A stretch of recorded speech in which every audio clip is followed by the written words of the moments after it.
Assalamu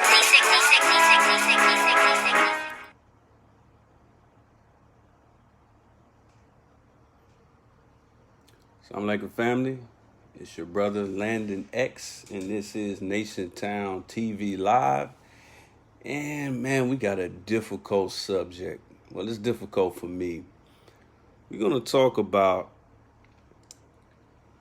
the situation that's been going on with our brother Jay Morrison, but also the disease of black distrust, because I think it's time for us to talk about it and break it down. So let's get it.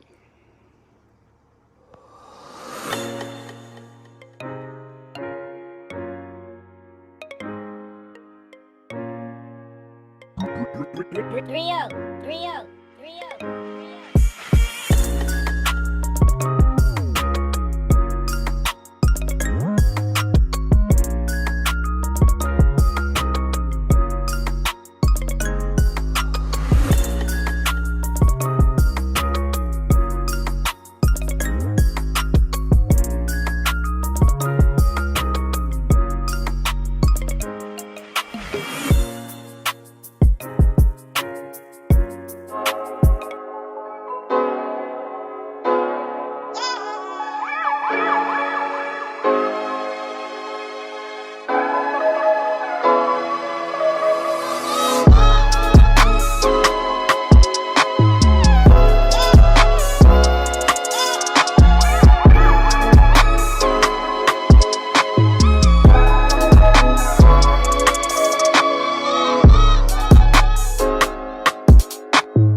Assalamu alaikum, family. It's your brother Landon X, and this is, of course, Nation Town TV Live. And as I said, we got a topic that's inspired by a difficult situation for me to talk about, and I'm gonna get into why. But it deals with a larger and broader issue that I feel like is absolutely necessary for us to talk about amongst ourselves as Aboriginal people in the hills of North America. But before we get into it, let me start off in the proper fashion. In the name of Allah, the Beneficent, the Most Merciful, I bear witness that there is but one God who appeared to us in the person of Master W. Fard Muhammad, the long-awaited Messiah of the Christians and the Mahdi of the Muslims. Further and lastly, well, I can't say lastly, but I will say further, I bear witness that Muhammad is his messenger, but let me be very clear. When I say that I bear witness that there is no God but Allah and Muhammad is his messenger, I say that with all due respect, love, and gratitude to all of the prophets of God, all the way from Abraham and Lot, and you can take it all the way to Jesus, all the way to Prophet Muhammad, peace be upon him. The same Prophet Muhammad who 1400 years ago, the Holy Quran was revealed through him. However, or should I say additionally, with that, you have a promise in the Holy Quran that a messenger would be raised for every nation. You can find that promise in Surah 16, verse 36, Surah 10, verse 47, even Surah 14, verse 4, where it not only details that a messenger would be raised for every nation, but that that messenger would speak the language of that people that he is raised to salvation, that he's raised to bring to salvation. And when you put out that character trait, when you describe that type of character, when you superimpose the Holy Quran over the world we live in today, there's no other person that meets that criteria, that fits that character that the Holy Quran promised, other than the most honorable Elijah Muhammad. But here's the rub, as they say. Chronologically, I shouldn't know anything about the most honorable Elijah Muhammad. I shouldn't know anything about Master Fard Muhammad, because the most honorable Elijah Muhammad departed from my midst long before I was born. In fact, several years before I was born. Master Fard Muhammad departed from my midst several decades before I was born. But I know about both of them, and I have a deep love and appreciation for both of them through the guidance of the Honorable Minister Louis Farrakhan. And in those three great names, I greet all the Nation Town family in the words of peace. Assalamu alaikum. Shout out to everybody chiming in. I see you, Brother Michael. M3, I see you, dear brother. Brother Salam Shabazz, Brother Hakeem, wa alaikum salam. Brother Ernest, wa alaikum salam. Me and Brother Ernest and Brother Ikechiku, Brother Markel, man, we took a whole town yesterday. All praises due to Allah. Brother Jerome, I see you, Brother, wa alaikum salam. Brother Robert, I see you, Brother Robert X. All praises due to Allah. Well, let's get down to business. Now, I gotta be honest. I've been kind of, Nation Town, we don't really dodge topics. We this is a FOI MGT operation, so we ain't scared of nothing. However, I always want my people to be able to save face. And there's also a surah and a verse in the Holy Quran that says, when an unrighteous person brings you news, look carefully into it, lest you harm a people in ignorance and be sorry for what you do. So, Jay Morrison, for those that don't know, he is a self-proclaimed real estate investor, but his real claim to fame is social media, as they call it, clout.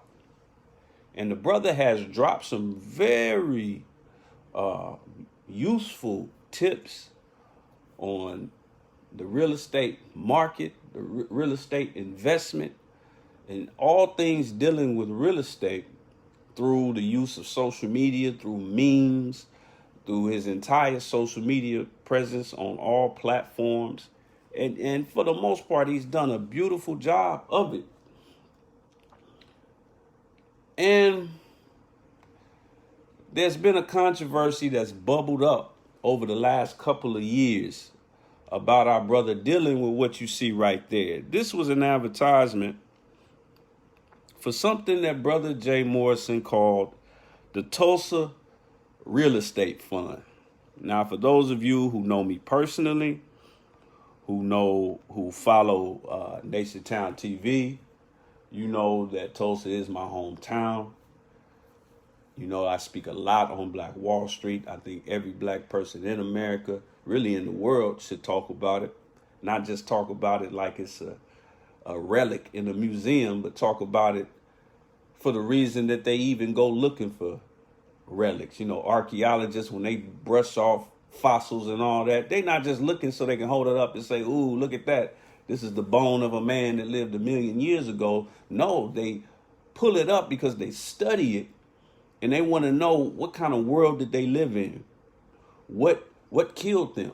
What kind of diseases did they have? How can we prevent ourselves from having those diseases? Or how can we live longer than they lived? Or how can we benefit from whatever they may have benefited from? They do that research in order to better the life of the people that live today. That's what archaeologists do. So I just try to press the issue of studying history for the reward that the Most Honorable Elijah Muhammad promises when he says that the study of history is best qualified to reward the research of it.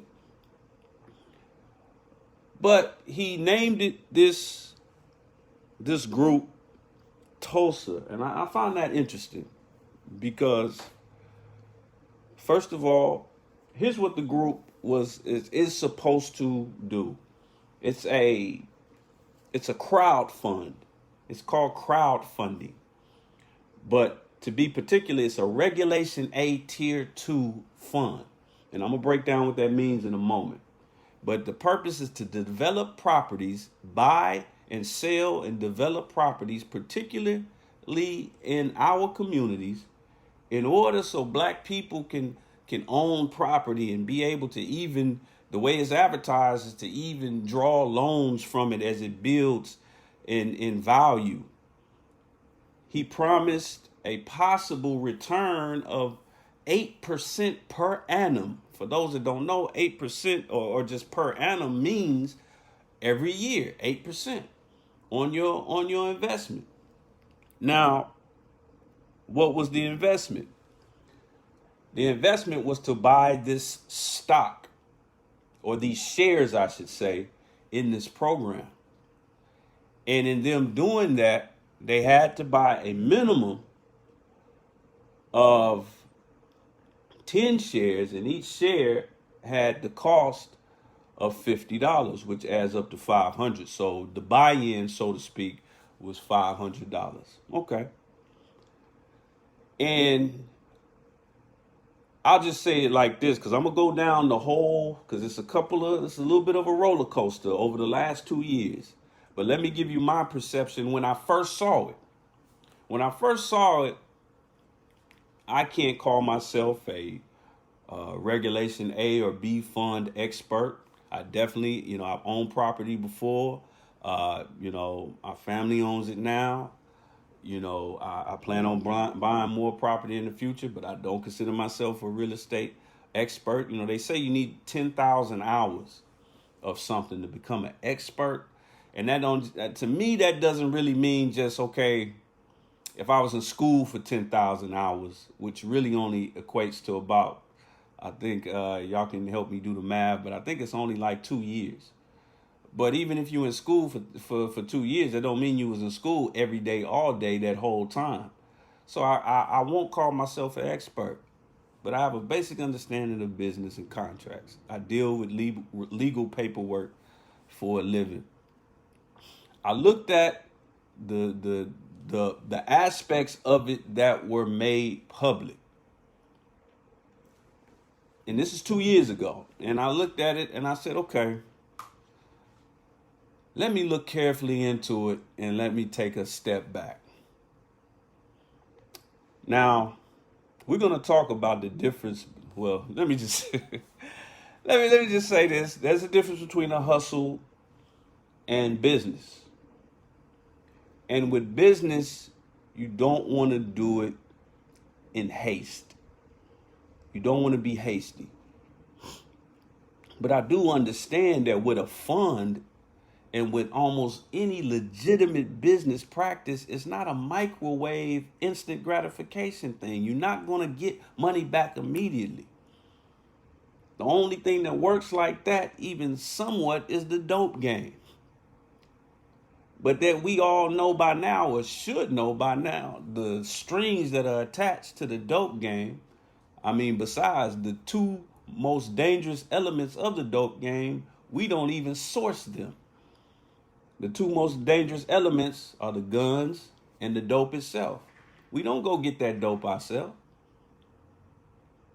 Even the brother that they made the movie American Gangster about, there's some doubts about whether he really did what they said he did. We don't bring the dope in. We don't manufacture the guns. So it's a lot of devilish strings attached to that. But that's the only place where you really get that instant gratification. And even then, there's work to be done. Even in the dope game, there's work to be done. There's places to go, people to see, people to avoid, people to be distrustful. It's a science to it. A science. We're going to talk about science in a minute. But I looked at it myself and I said, okay, this is not something that I'm going to jump right in, but I'm not going to discount my brother either. So I took a step back. And then some things started to pop up, especially in the last 6 or 7 months. But again, I was not going to just jump on it and pile on our brother. But let me stop speaking in code and just be straight up. Okay, first of all, when it went live, meaning I don't mean like Facebook Live, I mean when the program went live, when they opened, and they opened it up to investors, went public, so to speak. This brother was able to generate $10 million in a week from those who bought that minimum of 10 shares that equates to $500. That in itself is amazing. That in itself says a lot about this brother, and all of that is positive because of the fact that he got a people who always beg for what they need, and they pay any price for what they want. People who don't know how to spend money on something that they can't put on their person. They can't drive it around. They can't put it on their back. They can't put it on their feet. They can't put it on their head. It's hard to sell a Negro something that he can't put on his body or he can't drive around with him. It's hard. That's a hard sell, especially if it does not have a white man's name on it. Ooh, now you really talking almost impossible. So he did what Tom Cruise did about 4 times. He did a Mission Impossible is what our brother did. And I salute him for that. So $10 million generated just in the first week. Now here come the haters. Now, regardless of the validity of the program, when a black man is successful, the haters are next up to bat. The Caucasian ones and the black ones, and the Caucasians have gotten so slick that they've learned how to use over the last 80, 90 years. They've learned how to use us to do their dirty work when it comes to the hate. But I gotta be clear because I wanna give you the whole rundown before I even get into the Nation Town take on this. Some red flags started to pop up, but before we get into that, family, this is, of course, Nation Town TV, brought to you by NationTownStore.com. Shout out to everybody that has supported NationTownStore.com, where we sell tangible products that the human being, a clean human being, definitely needs.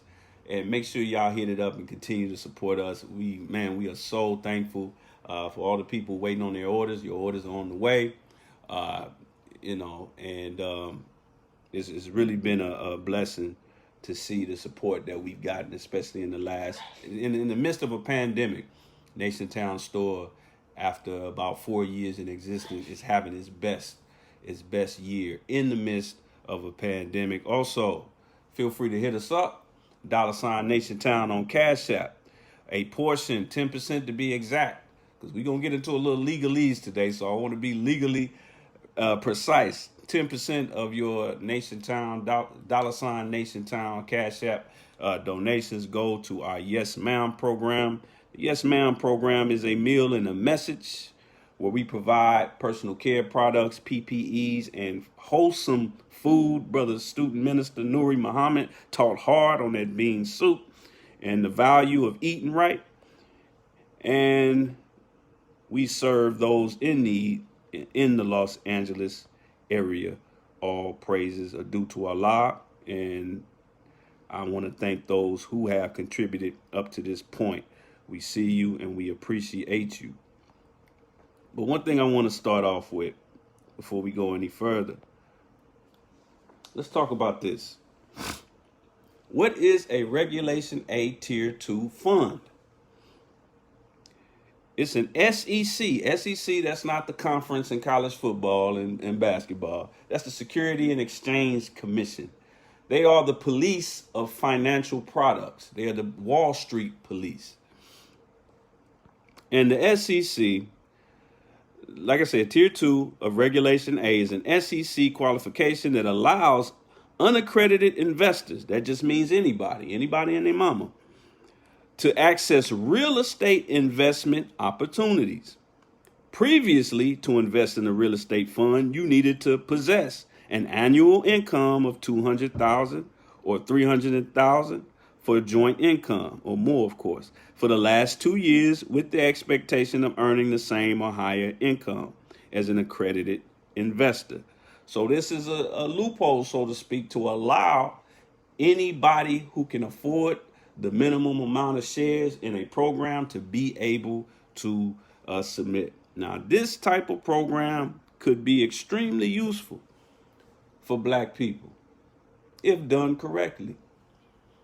And, you know, it's always good when things that have normally been made exclusive to those with the most money becomes commonplace and it's being taught. Like you see right now, it's never been simpler and more accessible for people of all education levels and all monetary levels, socioeconomic levels, to invest in the stock market. Me personally, I don't deal with the stock market because in one way or another, you're investing in the future of the American white supremacist economy, and I'm cool on that. Anybody else want to do it? Do your thing, get your money, have fun, get the bag. I'm cool on putting any extra penny in the pocket of my enemy that I don't have to. But that's neither here nor there.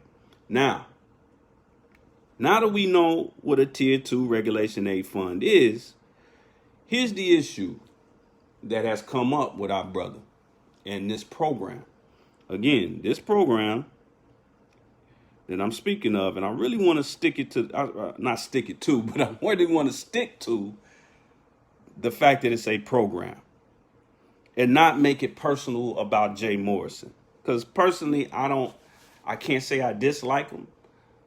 I can't say that I follow him or anything like that. But the information that I have gotten from brother, that I've seen on a meme here and there, or just glimpsing at a video, YouTube video or something for a couple of minutes, always seems pretty decent, and enlightening in a lot of ways. But shout out to everybody chiming in. Hit us up with your questions and comments. I will get to your questions and comments. I see you. Brother Lawrence says, Brother Jay has the teaching. He should have bought some prime producing land and put that to use to produce the revenue to pay the investors. I feel you, brother. Wa alaikum salam to everybody else chiming in. And we're going to get into that a little bit. Now, what I don't want to do, what I'm not going to do here, and y'all can probably tell this is kind of difficult for me.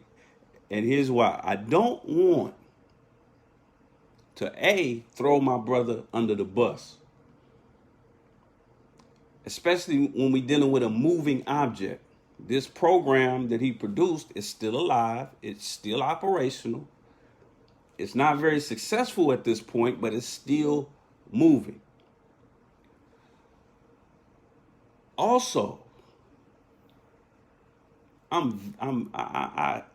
move with extreme trepidation, hesitancy when it comes to doing anything that might even look like I'm throwing another brother or sister under the bus. My teacher, my spiritual father, the Honorable Minister Louis Farrakhan, doesn't do that. A man who's constantly hated by people that look like him.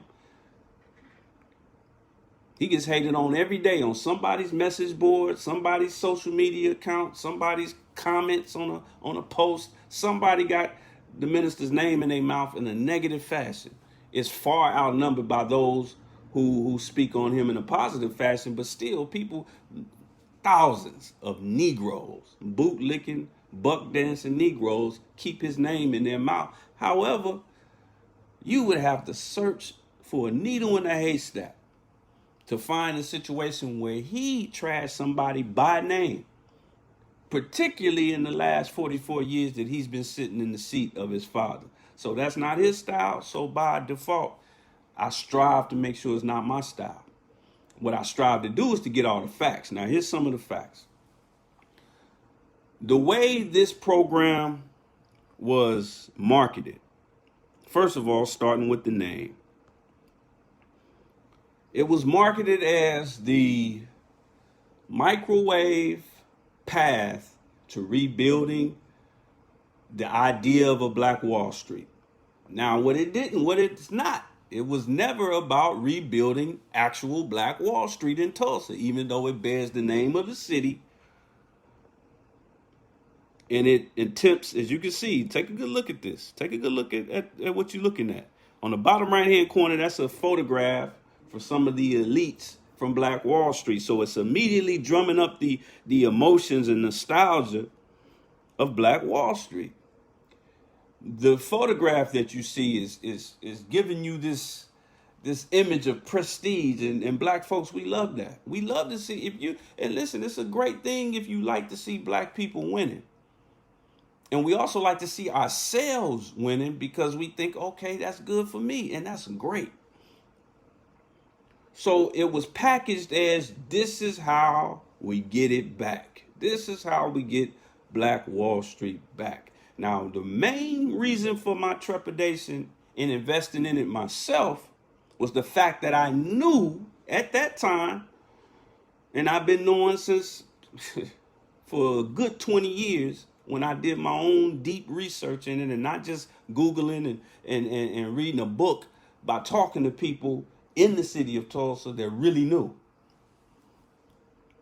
I know for a fact how Black Wall Street was built. And it was not built with any mystery voodoo economics. It was built with real economics. It was not built with a crowd fund.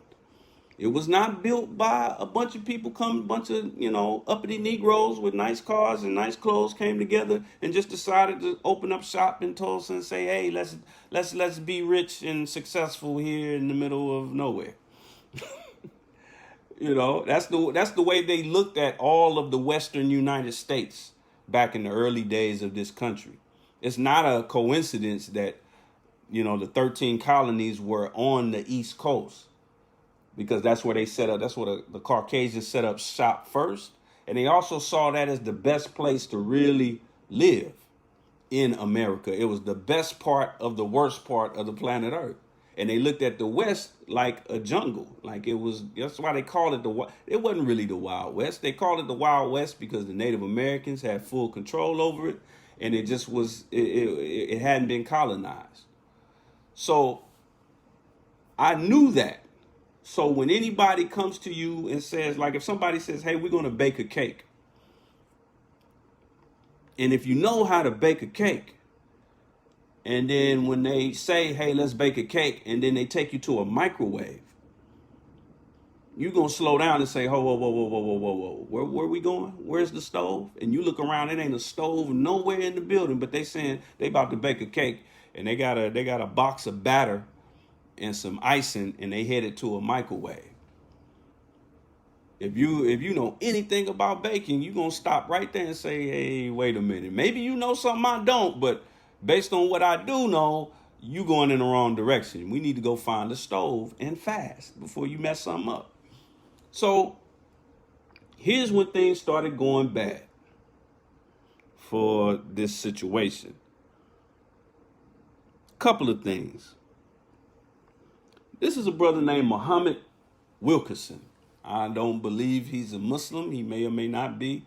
He's got a slave last name, surname, but his name is Muhammad Wilkerson. He's a good NFL player who last time I checked played for the New York Jets. He may play for a different team now.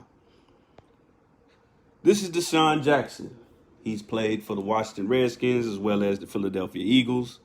And, and he was also repudiated for, invoking the name of the Honorable Minister Louis Farrakhan. And for all intents and purposes, Deshaun Jackson appears to me to be a brother who loves his people when I just follow his track record. But these two brothers, when the Tulsa Real Estate Fund went live, these two brothers gave a large amount, I'm not sure of the amounts, but they bought a large amount of stocks in this. Them along with several other athletes, to my understanding. But then after that, they have something called a dividend day. That's what they were calling it. That's what Brother Jay Morrison and the TREF, they call it TREF, the Tulsa Real Estate Fund, they were calling it a dividend day. That's when they roll out the dividends, to put it in layman terms, the profit from the investment, and give out the profit. And that day kept getting pushed back. And they kept being kind of murky with the details. First of all, and this is another thing that gave me trepidation, it was a real estate fund. Now, the key word in real estate is real. I'm going to say that again. The key word in real estate is real. But they did not give any details prior to it going live to the actual real estate that they even had their eye on. I would have been more comfortable if they presented a portfolio of properties in different cities that they were just eyeballing. Real estate is, I don't want to call it a gamble, but it's not something you just don't go buy a house like you go buy a toothbrush at the store. A lot of properties you have to bid on. A lot of properties are tied up. Some of them are tied up in red tape and tax liens and other things, So even if you got, sometimes even if you can afford a property 20 times over, you still might not be able to get it because of all that red tape. But it is a real estate fund. I would have liked to have seen an anchor property, meaning a first property or a couple of properties that were already owned, and then a portfolio of targets that they were going after. But it was really kind of murky about what they were actually going after. All it was is what they said they wanted to go after. Okay, that's an issue. Second issue, he got a lot of people involved, a lot of celebrities involved. He has an ongoing issue with brother DJ Envy from the Breakfast Club, from some bad deals that, or bad dealings that they had with each other. He was once a guest on Breakfast Club, and I think they did some work together after that, and things went sour. So I'm not sure if it was Muhammad Wilkerson, the player for the Jets, or Deshaun Jackson, or one of the other athletes, but one of them, long story short, ran to the NFL Players Association. That's the union of the NFL. And last time I checked, the NFLPA had a black president. That could have changed. I ain't been connected to sports at all in like the last 6 or 7 years. But they're the union for the players.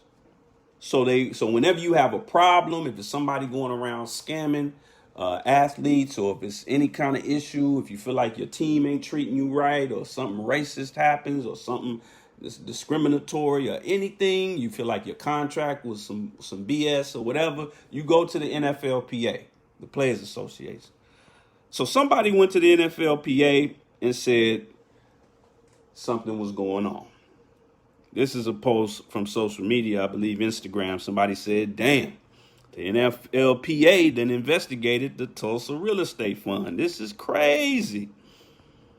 And this is the actual document of the investigation of said fund. And in this document, it breaks down what they found. Now, I know the text is small, but I'm not gonna go through it anyway. But basically they heard the cries, they did their investigation, and what they did, all they really did is they copied and pasted the results from the SEC an FBI investigation that was also going on. Now, with the SEC, if you do something like a Regulation A Tier 2 fund or any other crowdfunding, you have to go through the SEC, you have to apply for it. And one very key thing that you have to do, please pay attention to this. You have to basically write an essay like they used to make you do in school. You have to write an essay detailing the risks of this fund. Not just saying, hey, you might lose money, you might not. No, you can't go with that. The SEC going to reject it every time. You got to go in detail as to you got to almost play devil's advocate with your own fund, your own company, or your own hedge fund, or whatever it is that you're putting out there. You got to play devil's advocate and say, these are the reasons why you should not. It's called the risk factor. Now, when you see the advertisement for a fund, and let me be very clear about something. I don't want to be on long, but I do want to be strong. White people have been doing this for years. Straight, they got a whole show on TV, American Greed. In every episode, you can go and watch it right now. They got hundreds of episodes, and 98% of them are white people. So it's nothing new. That's the whole purpose of the SEC. They're the police of scam artists, financial scam artists.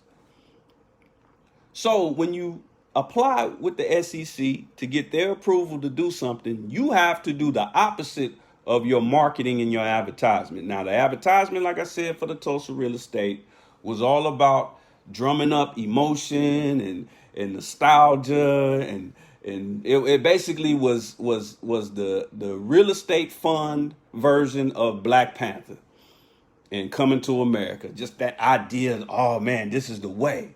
This is how you do it. But it was more actionable. But then with the risk factor that they had to put in their SEC paperwork, now this is something that all funds have to do, whether they get investigated or not. They have to do this first. They got to send it to the SEC and say, these are the reasons why you might not want to do this.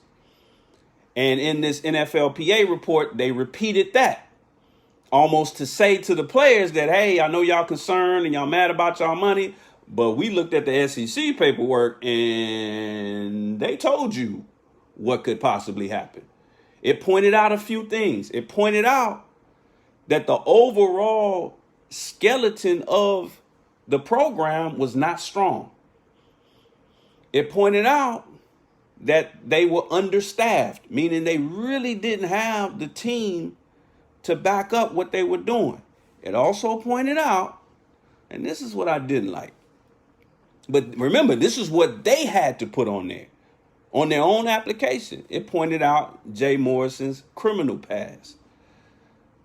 It pointed out the fact that Jay Morrison, 2 years before the Tulsa Real Estate Fund was went public, he filed for bankruptcy, which is something which is fair. It's fair to consider that because, okay, you're going to get this man money to manage, but he just filed for bankruptcy 2 years ago. But them bringing up his criminal past kind of bothered me, especially it being the NFLPA. Even though the NFLPA is a union that's not directly tied to the NFL.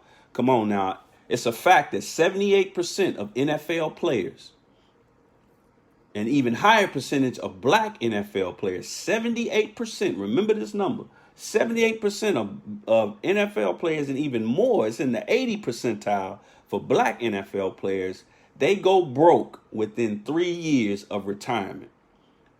60% of NBA players, and it goes into the 70 percentile for black NBA players, go broke within 3 years of retiring or leaving the NBA. And that's not just because, oh, they wasted all their money on cars and jewelry and white girls. No, don't do them like that. A lot of them had shady agents and shady business managers and shady Jewish accountants that fleeced them. And I don't see no NFLPA reports floating around the internet about them. So that part kind of bothered me. So with all of that said, then came kind of the knockout punch. This then came the haymaker. And this is where we're going to get into the real issue. Because after really kind of looking at it, I was kind of this is about a year and a half ago, I was kind of leaning toward investing in it. But then a situation came up with a brother named Tony the Closer. You might have seen his memes. He's almost the same. He's in the same lane as Jay Morrison. He's an internet social media personality that speaks exclusively about real estate investment. Now, that's Jay Morrison that you see sitting right next to him to the left. This is them doing a promo for an event or in a string of events that they were going to do. They partnered together for about a month. It went sour. They were together. They was working together. They was counting money together. They was chilling. It was all good.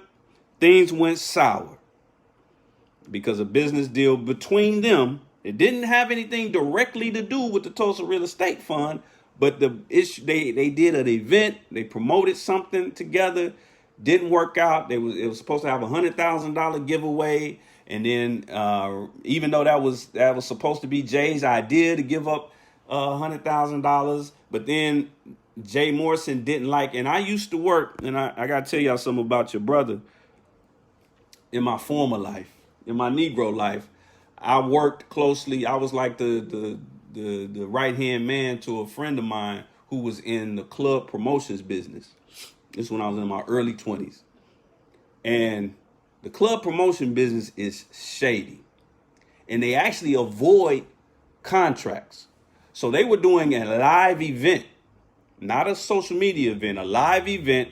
And real estate so-called experts do it all the time. The white ones, they have these events. You pay hundreds of dollars to sign up and go to some hotel banquet room, and they give you, tips on real estate, business, and other things. And they partnered together. Two black businessmen in the same lane partnered together. They were supposed to have a $100,000 giveaway. The pre-sales of the tickets were not strong. And because of that, Jay Morrison backed out. He backed out 2 weeks before the event.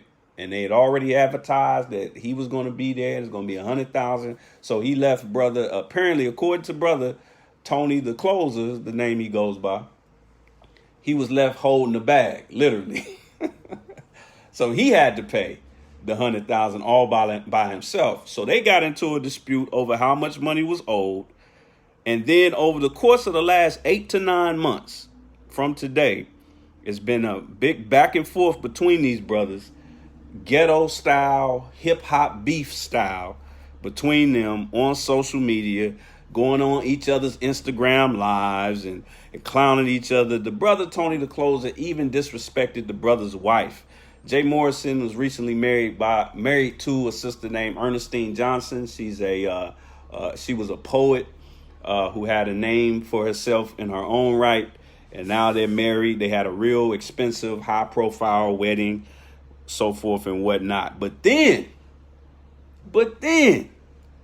after their beef started to bubble, people who were invested in the Tulsa Real Estate Fund started complaining about the dividend date being constantly pushed back. So, the enemy of my enemy is my friend mentality. Tony the Closer decided, now since other people are complaining about this guy, I'm going to jump on this Tulsa real estate thing, and I'm going to demand a refund for those people, and I'm going to use this as further proof that this dude is shady, whoop-de-whoop, yada, yada. And he pointed out that when they finally did a dividend date, there was a social media meme that was going around, and even a video that Jay Morrison presented where he was paying out dividends on the Tulsa Real Estate Fund. He didn't give details on how much the dividend was. Remember, it was supposed to be 8% per annum. When you invest in something, your initial investment doesn't go away. It gets compounded. So your dividend stacks on top of that $500. So the money that you should get back, or the statement you should get back, should include the amount you initially invested and whatever profit or loss. And the dividend is strictly the profit. 8%. And it's a nearly 3-year fund. The dividend turned out to be $1.76 per share. $1.70 cents per share.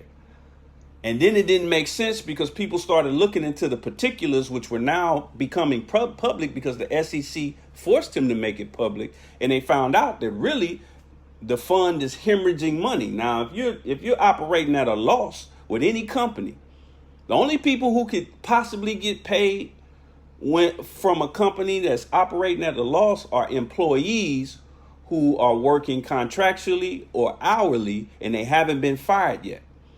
Like if you work at McDonald's and then that McDonald's location is losing money, but you get paid every 2 weeks, you're supposed to get paid your money when the 2 weeks when payday comes, regardless of whether they making money hand over fist or not. But when you're an investor, you're only going to make money if the fund or the investment makes money. That's just common sense. But it was weird how the actual fund had lost $1 million and hadn't done almost anything as far as buying properties. It only bought 2 properties in 3 years. And this is supposed to be a real estate expert. And they looked at the paperwork and he had lost about $1.5 million, but somehow they got a dividend. Then they found out the only way the people got the dividend is because he took another property, was a part of the fund, and he liquidated that and just took the money from that and gave it back just for publicity purposes. Okay. So your brother did his homework on this situation. Shout out to everybody chiming in. I see you. Brother Michael said, don't throw him under the school bus. I'm not. I refuse to. I have instructions from the Most Honorable Elijah Muhammad on this, and I'm going to get to that in a moment. So I'm not throwing him over the bus, just the actual facts. And to be fair, family, I want you to hear a couple of excerpts, not experts, excerpts, meaning portions of the brother Jay Morrison went to social media and he posted a full statement. The heat got so hot that he posted I think it was like an hour and 45 minutes. Obviously, I'm not going to hit you with the whole thing or even a portion. I'm just going to give you a couple of small snippets dealing with him going over all the allegations, but particularly the situation with Tony, the closer. But I wanted his voice to be heard. So it ain't just because, there's a law that says, not a legal law, but a social law, that if you repeat slander 3 times, then you become a part of the slander. Unless you allow those people to speak for themselves and give their side of the story, then it's not slander, it's just reporting. So I had to make sure that the brother got his chance, that if anybody watched this, they heard to some degree both sides of the story, and everything is fact, not opinion. Here's brother Jay Morrison on the program where he's kind of explaining himself.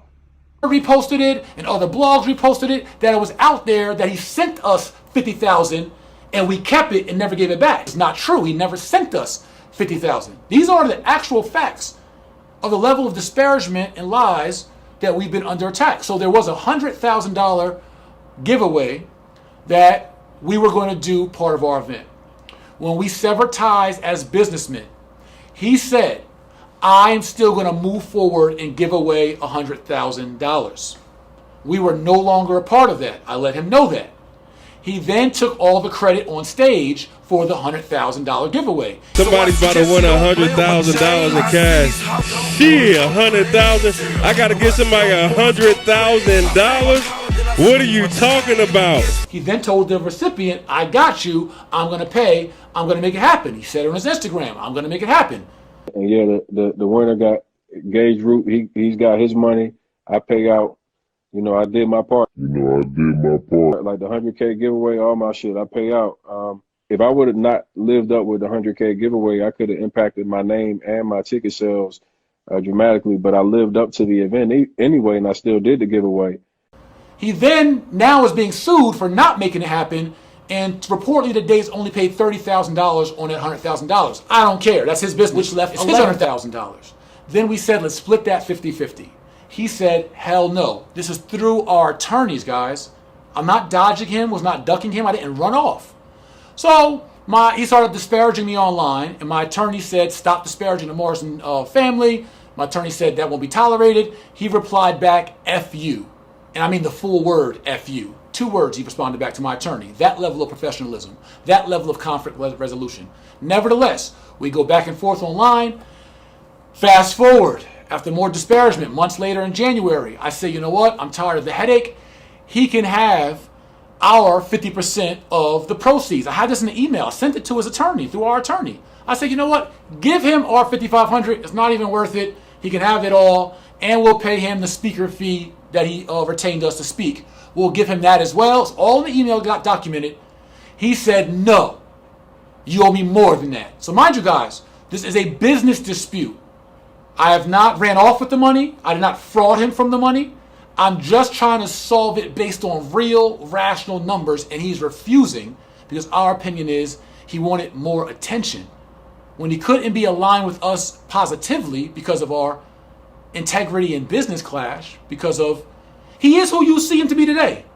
I called her all kind of bitches recently. She been in my shade room. See, and this is the thing. Let me talk about that because a lot of people like, why are you bringing his wife into it? She ain't got nothing to do with it. Okay. And like I said, his wife, Brother Jay's wife got involved, and Brother Tony started, you know, going at his wife, which I think was a real disrespectful thing. And the whole situation from that point is embarrassing, it's sad, a little bit comical, but the worst part is that it's dangerous. Why is it dangerous? Because at a time like this, where we have a wonderful opportunity as Aboriginal people for a changing of the guard, meaning that this enemy is going out the door. I know you still love him. I know you still think he's so invincible. I hope you know who I mean when I say the enemy. Y'all hit us up on the comment section and let me know you know who I'm talking about. Let me just help you out. Let me give you a cheat sheet. The Caucasian in his world. He's going out the door, scientifically, biologically, and even financially. He's trillions of dollars in debt. He has more of his people dying than being born. He's going out the door, and it's being handed over to us. So it's a golden opportunity, but this dredges up a lot of our issues that we have with ourselves. Because the worst part of our enemy is that he's implanted himself into us. He comes from our worst part, but he's the manifestation of it. And now he's allowed through his manifestation. He has not allowed, but he has managed to attack our best part, our black germ, by making us admire his entire world, his entire finance world, the way he does business, the way he does everything, and even the way he sees us. We see each other a certain way because that's how he sees us. So it's dangerous because we already have a problem coming together and doing anything other than smoking some weed and making a mixtape. And now you have this kind of situation where these two brothers are in a industry that is the most important economic industry in the world. It is the best economic industry to be in. And I love what Jay Morrison said one time. I saw a meme of his, and somebody asked him a question: how important is real estate? How important is it to be in real estate? And he simply said, you don't have a choice. You in real estate. No matter where you are, you standing on real estate or standing in real estate. If you in a house, if you're standing on the street, somebody owns that. Somebody's making money on it, losing money on it. It's on somebody's portfolio. It's a jewel in somebody's crown. He didn't say all that, but he was just saying you in real estate, whether you like it or not, you might as well invest. And I thought that was low key brilliant. Now, so that's where we are. So let's get into the disease of it. Because this is not just about Jay Morrison. And that's something that's always irked me when black folk, we have too much of a propensity to make things personal, not just with other people. We do it with ourselves. I guess we get that from watching TV. The only time we see ourselves on TV is if we some kind of celebrity, athlete, or something like that, a rapper. So no matter what business we in, we feel like our face gotta be seen. What does Jeff Bezos look like? Think about it real quick. You don't really know. You've seen them before. You may have seen, but you don't really know. You got Amazon packages piling up on your doorstep right now. I guarantee you, most of the people that's watching, if I went on your doorstep right now, it'll be a little package with that little black arrow going like a smiley face on the side. I know for a fact. But if Jeff Bezos himself came knocking on your door, you'd be like, who's this strange looking white man on my doorstep? So we don't always have to be the face when we have a good product. But the worst part is, this is a sign of what we're taught in the Nation of Islam. That we're taught by the Most Honorable Elijah Muhammad and Honorable Minister Louis Farrakhan, that there were 3 sciences that were taken from us in slavery. 3 sciences taken from the African in slavery. Number 1 was mating, which deals with family, which deals with relationships. I know mating, you just think about reproducing and making babies, but that's only if you're talking about animal husbandry, cows, cats, dogs. But when you're talking about human beings who have willpower, then you got to consider the whole scope of family. And then you got warfare. And then you got the third one. I think y'all know what the third one is. Hit us up in the comment section if you know what it is. Drum roll, please. Business. Now, here's the thing about science.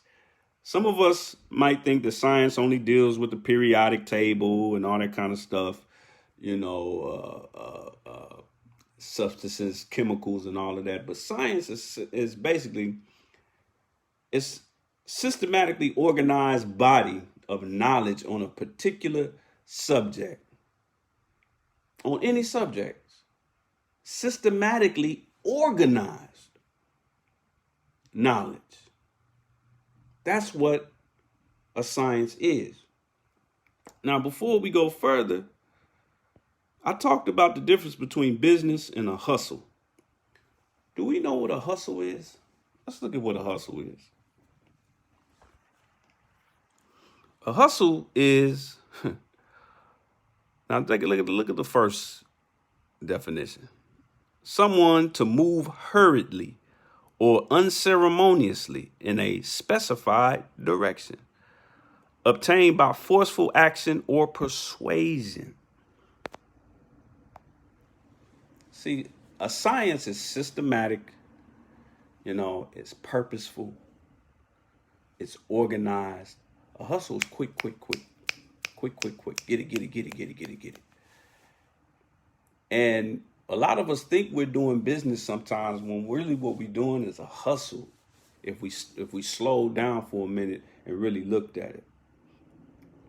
And another thing that jumps out at me, I'm not going to be on much longer, family. Shout out to everybody chiming in. I see you. All praises due to Allah.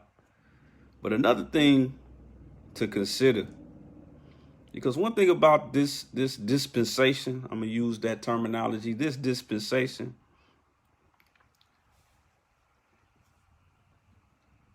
it's not a coincidence that rejecting any religious type doctrine has become the order of the day.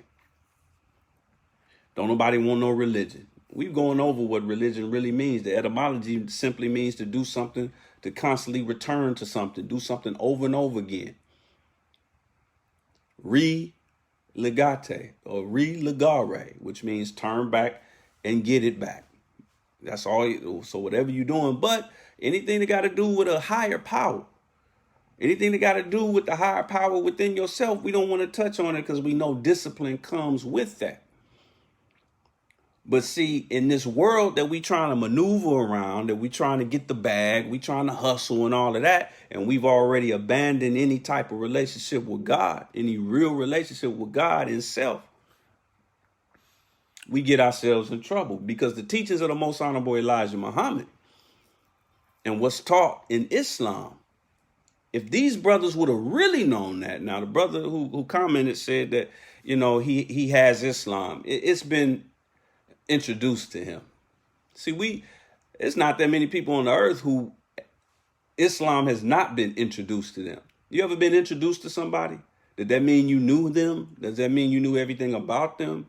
Did you necessarily like them when you first were introduced to them? See, a lot of people are introduced to something, but they don't really accept it. And they don't really go into it and really dig deep. Because if these brothers, all of them involved, the football players, Tony the closer, even Jay Morrison, all involved, if they just had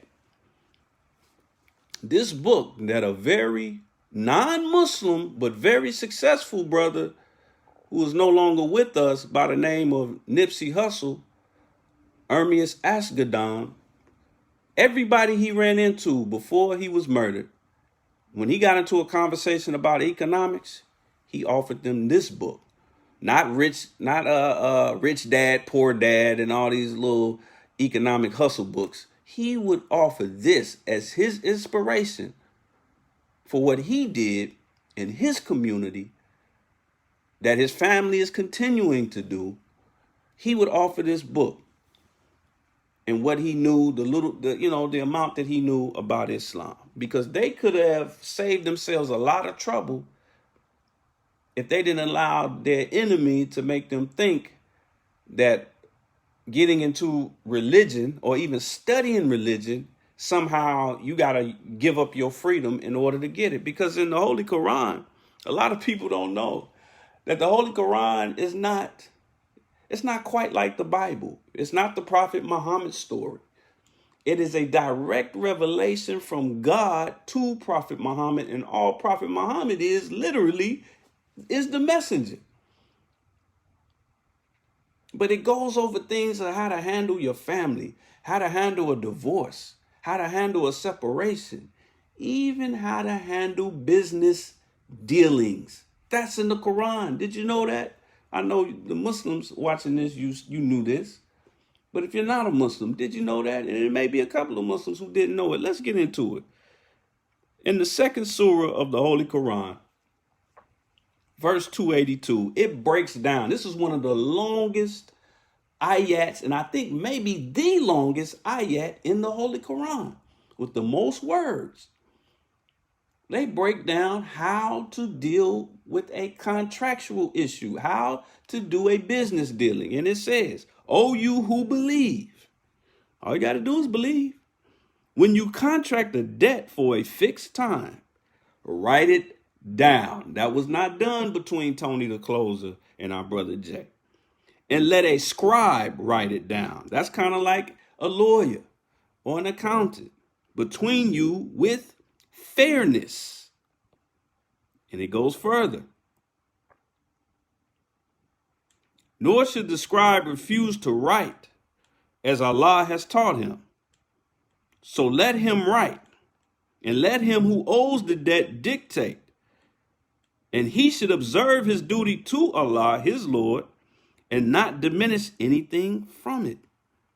But if he who owes the debt is unsound in understanding or weak," that's where they got that language in every contract that says "I of sound mind and body." They got that from the Holy Quran. This is why every judge's chamber in every court in America, they have a well-read copy of the Holy Quran.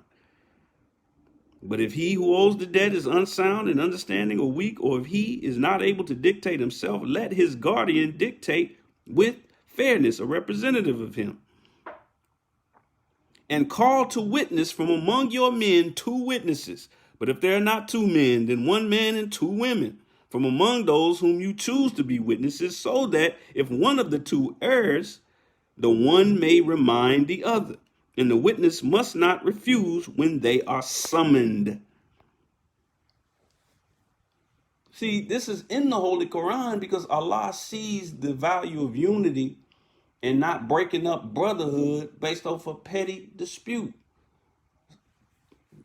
Kill these handshake agreements. Kill it. I don't care how small the business transaction is.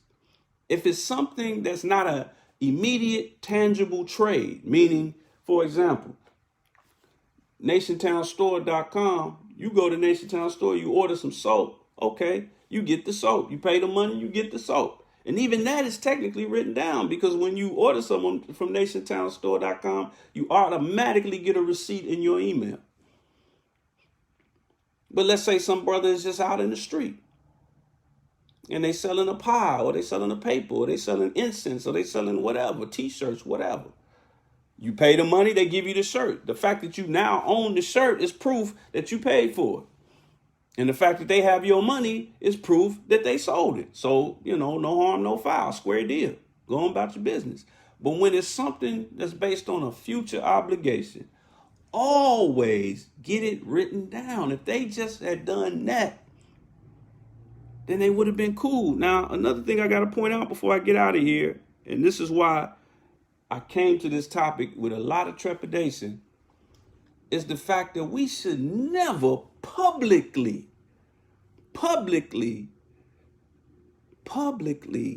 boycott a black-owned business. To me, that's one of the most coonish things a black person can do. I don't care if you gave $100,000 to a brother who was promising you the world, and then he disappeared, changed his name, and moved to Antarctica, and you got receipts of it. That's cool. Go after him yourself, privately and legally, or go after him, gangster if you got to, but do it on your own. Do it yourself. Don't put that all out there. The only reason we do that is out of hate. We do that out of self-hate. We do it out of envy and arrogance. Don't do that. Unless are you spending every waking hour with dissing this white man? Because ain't nobody did you more wrong than him. It's only 23 hours, 56 minutes, and 46 seconds in the day. You don't have enough hours in the day to complain about everything he did to you. So don't do that to your brother. And it says it in Message to the Black Man. A true Muslim, and let me be clear, Muslim is simply a brother. We all Muslims, if we understand, would never boycott the place of business of his fellow Muslim or black brother or a black brother. A true Muslim is proud of the success of his black sisters and brothers. He recognizes that their success is his success. He recognizes the law of Islam. If one brother has a bowl of bean soup, you have that soup. You see the value of Islam is taught to us by the Most Honorable Elijah Muhammad. Now let's keep it going, and we're going to get up out of here. We don't boycott each other. But how does it get to this? How does it get to the point where two professionals sound like ignorant dope dealer rappers on IG? How does it even get to this point with any of our people under any situation? Because this ain't the only situation. It gets to this point because, as it says in the scripture, Jesus said it himself. Everything before him were thieves and robbers. All that ever came before me are thieves and robbers, but the sheep did not hear them. And then in this social media age, that really creates an issue.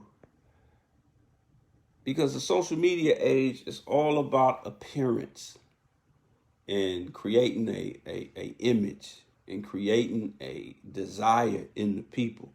There's a clear difference between a hustler and a businessman. Now, the one thing they got in common is that a hustler and a businessman, they offer a solution to a need and or a desire that you have. And there's nothing wrong with offering a solution to that. We have a need to be clean and also a desire to be clean. We ain't all clean, but you need soap, right? Okay, that's a solution to a need and also a desire. You want to be clean? You want to smell good? Get you some soap. Cool. Go to nationtownstore.com. Boom. You good. But then there's the desire side. This reminds me of the Holy Quran, where it says, the Holy Quran, it has parts that are allegorical and parts that are literal. And those who tend to make mischief lean toward the allegorical. Hustlers tend to lean toward the desires and not the needs. Because a need, when somebody has a need, that means they need it. I know y'all didn't know that, so you're welcome. I wanted to define that for you. When you have a need, you need it, and you need it now. If you need a roof over your head, okay, if you pay somebody a deposit for an apartment, okay, you need to move into it soon. You're not just going to say, all right, whenever they say it's ready, I'll move into it. No, you didn't pay them that money unless you can move into it immediately. You go to a store, you ring up your stuff at the cash register. You fully intend to walk out with everything that's in your grocery basket, right? Because you need that stuff. But see, when it comes to hustlers, they lean toward the desire because a desire is more abstract. Desires are not always something that has to be presented immediately.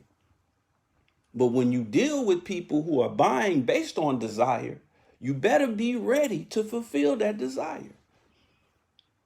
And if not, you're going to get haters, even if you do everything right and exact. That's why, I ain't going to get into that right now, but that's something you have to consider. And as consumers, black consumers of any type of service or product, we got to stop having such a microwave mentality. That's something that the brother got caught up in. And that's what he used. That's what these brothers, they do on social media, And some of them actually, I guess they produce. They produce what they say they're going to do, and that's awesome. But just understand that when you get into the realm of investing, it ain't like buying a pair of Jordans. You said, I want these in a size 11. The dude go back there, he come out with a box. You pay the $300 for that shoe that's really worth like $8 that was made in a ghetto somewhere in Taiwan. But you walk out with that $8 shoe that you paid $300 with. You got it in your hand. So it's a square deal. Investment doesn't work like that. There's not an instant gratification to it. It's not an instant payout. It ain't even the lottery. The lottery number come up, you look at your ticket. If the numbers match, you win, you're a millionaire, or you won a couple of $1,000s, you good. If they don't match, ball it up, throw it away. It's over. Investments don't work out like that either way. You don't figure out whether it was a good investment or a bad investment immediately. You just don't. That's why I took a while before I touched on this topic. I wanted to give it some breathing room. I wanted to see what exactly went down. And what prompted me to do it now is because I gave it that time. I gave it about a year. It's been a year since I first started hearing negative things about this. And also 2 days ago, that's when I saw on my, I don't know if they call it a timeline, but on my YouTube page, I saw it as one of the videos where Jay Morrison and Tony the Closer are going at it.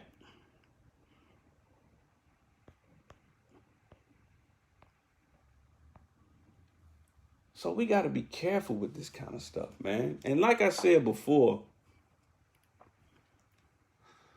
let's talk about economics real quick before we get out of here. One of our biggest problems as the consumers, because I'm not going to make this about Tony the Closer or Jay Morrison. Let's talk about being a consumer. Since we so scared of getting scammed, we keep throwing that word around. Scam, it's a scam, it's a scam. That's why I went into the details of Jordans. How they only cost $8, but they charging you $300, and they came out of some raggedy factory in Taiwan. On one floor, they making the bootlegs. On another floor, they making the so-called authentic. So you buying a shoe from the same warehouse where they make the bootlegs. The what are those is, you know what I'm saying? So you getting scammed every day. You getting scammed when you buy Coca-Cola. Coca-Cola, you can clean a car battery with Coca-Cola and you drinking it right in your mouth because you saw some little cute commercial during the Super Bowl. You get scammed all the time. So stop just using that word when you see your brother or sister trying to do something. But let's understand economics real quick, because we throw that word around. I'm not sure if we know what we're talking about. Economics. It is the study of how humans make decisions in the face of scarcity. That means when things are running low. These can be individual decisions, family decisions, business decisions, or societal decisions. Scarcity means that human wants for goods, services, and resources exceed what is available. There's a lot of words that we don't quite understand. One thing I found interesting about the Tulsa Real Estate Fund, that it was also marketed as a response or, like I said, solution to gentrification. Now, when I say that word, what thought pops up in your mind? Gentrification. I'm going to tell you what pops in your mind. Becky and Brad walking their dog down Crenshaw. That's what popped up in your mind. Walking their dog across, where it used to be Cabrini Green projects in Chicago, where it used to be the jungles here in LA, where it used to be the pork and bean, or what they call it, pork and bean, or peanut butter and jelly, whatever projects in Miami. That's what you think when you think gentrification. Do you know gentrification, the term itself, the word itself, has nothing to do with white people? And it's not really a bad word. We only see it when white people do it. What does gentrification mean, people? We're going to learn something today. Yes, sir. Yes, sir. Now, you got this definition. The top part is the colloquial definition, what you think it means. Like we always talk about, the first definition that you look up in the dictionary, the first definition is always the weakest. You got to go deeper. But it says the process whereby the character of a poor urban area is changed by wealthier people moving in, improving housing and attracting new business, typically displacing current inhabitants in the process. That's the colloquial meaning. But then if you go deeper, the actual meaning is the process of making someone or something more refined, polite, or respectable. That could be done by anybody. That could be done by the people who already live in that community. Now, Brother Landon, why you pick that definition? Did you just pick that one just because it fits your point? No, that's the definition that fits the actual word. Let me prove what I'm talking about. When you go into the etymology and the breakdown of a word, and shout out to the Honorable Minister Louis Farrakhan, who is a wordsmith. He teaches us not only the pronunciation of words, but the proper way to read an English word. You always got to start with the prefix. The prefix of gentrification is gen, which comes from Greek and Latin, where it has the meanings race, birth, born, a combining form meaning that which produces, used in the formation of compound words, indigen, hydrogen, as examples. So race, birth, born, that which produces. If we're producing and we have a rebirth of our own mind and our own way of thinking, we can gentrify our own neighborhoods. Gentrify just means to improve and reset a community. That's it. Ain't got nothing to do with white people. It's just that you only see the businesses come. You only see the streets get cleaner. You only see the lawns get more manicured when they move into town. It has nothing to do with property, with rent going up, which is just something that naturally happens when a neighborhood improves. So we got to really know what we're talking about when it comes to economics and gentrification. Gentrification is not a bad word, people. But you got to do what people do when they gentrify a neighborhood. They don't just move into the neighborhood and say, oh, it's a bunch of niggas here, so we just going to throw trash anywhere. We just going to, we're not going to care about our own house. We not, No, you treat the situation differently when you're looking at it in a different way and with a different mind. And that's how Black Wall Street started, with real economics. based on the needs of the people. It wasn't no group effort where they just all sat at the table and said, all right, we're going to put all our money together, you know what I mean? How much you got? Okay, you got $3. All right, how much you got? You got 10 cents. All right, that's just not how it started. It started off with bartering and money constantly rotating in a community. See, you hear a lot going on about it's a dope dealer mentality. We hear about getting the bag, generational wealth. Please stop saying generational wealth unless you know what you're talking about. Because I'm going to tell you what determines generational wealth. It's not how much money you make. It's about where you take that money. Where does it go? We talked about this before, about the leaky bucket mentality. We broke this down.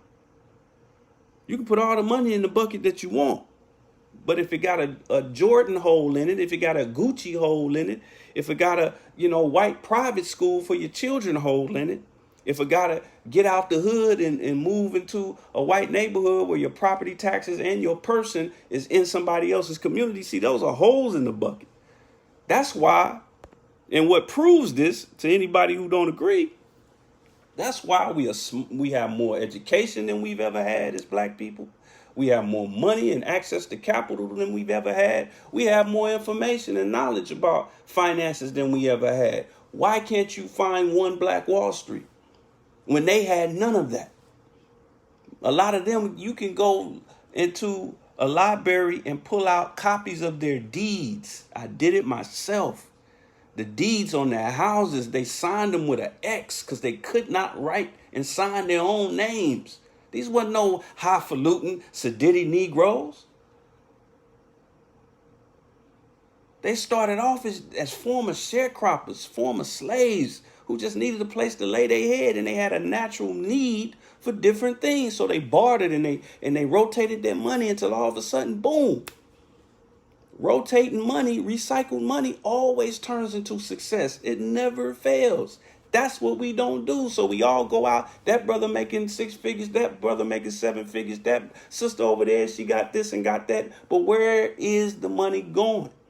They got the bag, but where they going with the bag? Are they coming home with it? Are they coming to Crenshaw with it? Are they coming to Southwest Atlanta with it? Are they coming to North Tulsa with it? Or are they just going to the Bentley dealership?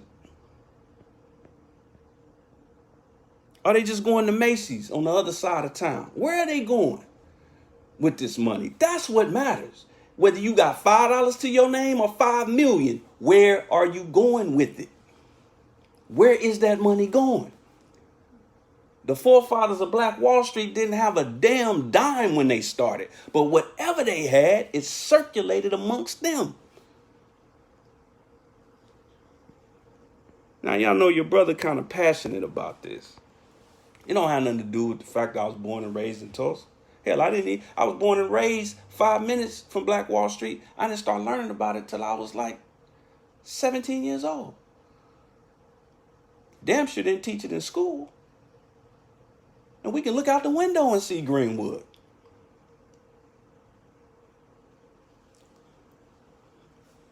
Now, that's not to say that pooling financial resources is always bad or that it's not a good thing. It is a good thing, but it's a couple of elements that you gotta have before you get into any type of situation where you're pooling financial resources.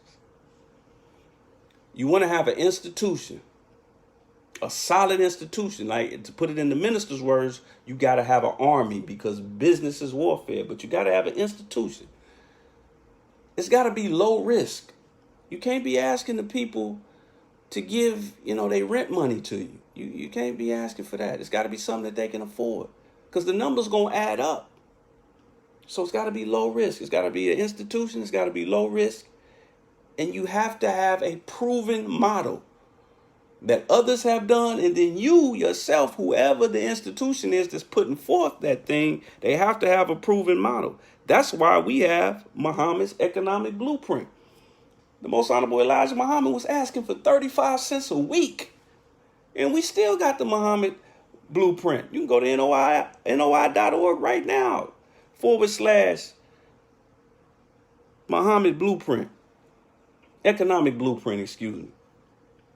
You can contribute as little as 35 cents a week or 35 cents a day. Ain't nobody missing that. But it's already proven where it goes. We already have purchased and repurchased over 1,500 acres of farmland. You know about our school system. You know what the believers are doing in the Nation of Islam. But better than all of that, above and beyond all of that, you know that the nation makes people. That's the main product of the Nation of Islam. But whatever you put your money in or get behind, understand that an investment is not a transaction like when you shop at the mall. So always consider that. And let me close with this. This is the reason why with Nation Town, we only get involved with tangible products. We only deal with products that when you order it, you get it, you use it, you need some more, you hit us back up. Black-owned, nation-owned products. Because that's what a real economy is built off of. Real economies are not built on derivatives. It's not built on futures. It's not built on guesswork. It's not built on gambling. That's why America is $40 trillion plus in debt, because it is an economy that's largely built on BS. It's got a fiat dollar and a fiat economic program. It's based on guessing and derivatives. Observe the operation of the white man, but observe doesn't mean become him. It means look at him from afar. Watch what he does. But be careful as a consumer or as a business person. Know the mentality of the people that you're dealing with. We are sick people.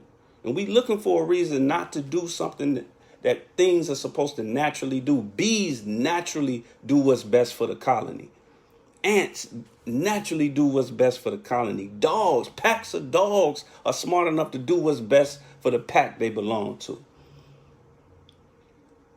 But we hate ourselves so much that we do everything we can, and we always looking for a way out.